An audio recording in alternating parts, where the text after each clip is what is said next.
I mean, this is probably not many people smoke. Sorry. I said no one looks like that. I know lots of people who look like that. I mean, mixed with the wrong people, obviously. Next one. So obviously, everyone thinks of smoking after lung cancer, head and neck cancers is bad, which it obviously is. If you smoke after those tumours, you have a 50% increased risk of your cancer coming back within a year.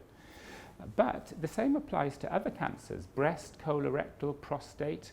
There was a nice study from Japan which showed there was a 11% difference. There's a recent study with 5,500 people from New York which showed that you have a worse survival after prostate cancer as well. So remember those other things.